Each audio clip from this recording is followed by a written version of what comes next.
So let's talk about the filter. You probably know about the filter because you've probably used it, and that's probably something actually that is part of the functionality that you are very aware of because you have the ability to go back and find information. What you might not know is that there is a new filter in the Bolt called sticky filter. And you can see that in this filter, there's a 0, which means I have no filter set.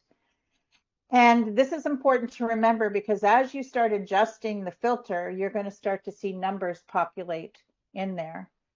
And probably one of the most common filters is the active filter, right? And the active filter is going to be the one that most of our customers use, especially when they're logging into the system. The default date range, remember that 30-day is a pretty large window, but also too, if you're navigating between the main system and the mobile app, you're seeing the same information, which is really important for work order management.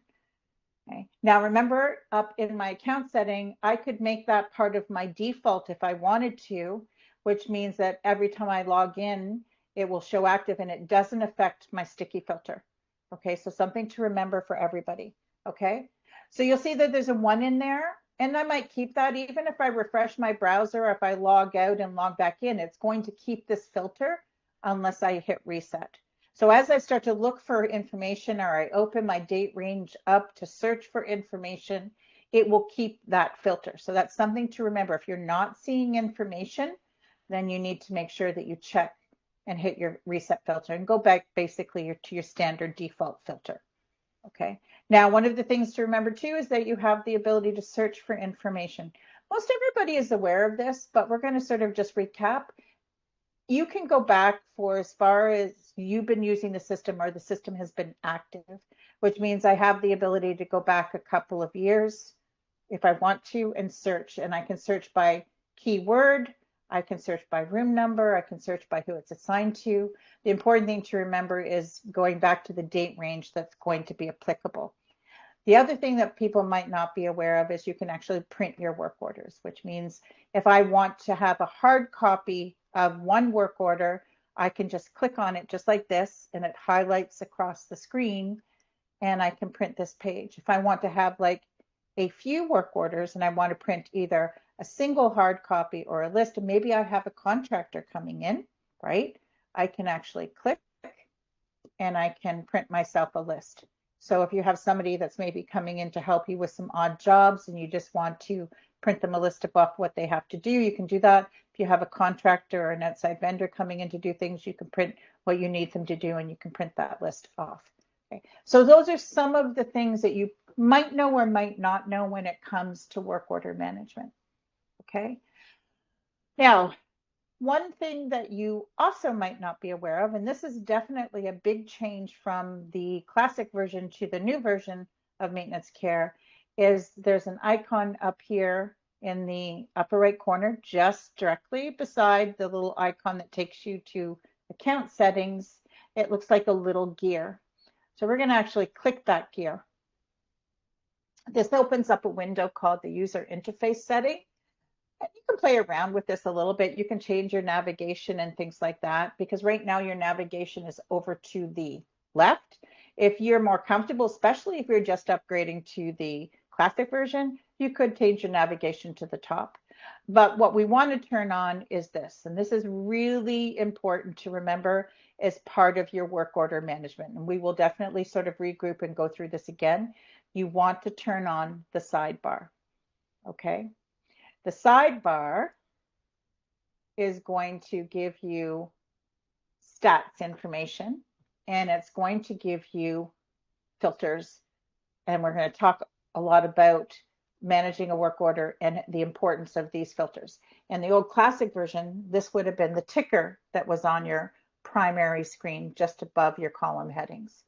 Okay. Now, the one thing about the default sidebar here that you're turning on, every time you log in, as soon as you log in, it's going to open up. You can hide it if you want to. Okay, it's easy to do, but every time that you log in, it's going to open up. The other thing to remember about the sidebar, and probably the most important thing about the sidebar, is if you go down to the very bottom, you'll see last updated with a date and time. Now, there are two arrows over here to the right. You're going to click those arrows and it's going to update it to the current date and time, which means that all of the information that you're seeing here is current to what is in the system at this time. How many work orders, how many delayed work orders, how many reopens, and the filters here. Now, if you happen to be managing multiple licenses, this is also where you can actually filter by each of the licenses and get a really quick general overview on how they're doing just by doing an update to each of the licenses. So you just have to go in and click, and then you can go ahead and look. And what you're looking for basically is, this looks like a pretty good managed system, even though I'm not a maintenance person. So I have to pat myself on the back there. So again, really simple and easy, right? I can easily monitor if I have to. So if one of my job requirements is to log in and monitor my team, I can easily do it by just logging in and looking and adding the sidebar and checking the filters, making sure that it's updated. Okay, that's a key point. And if I'm looking at this, I don't see any red flags. Most of the work orders in the last 30 days are managed. Preventative maintenance is triggering. I've got my trending looks good. Everything's good. Now, we're going to talk a little bit more about these because these will be part of monitoring too.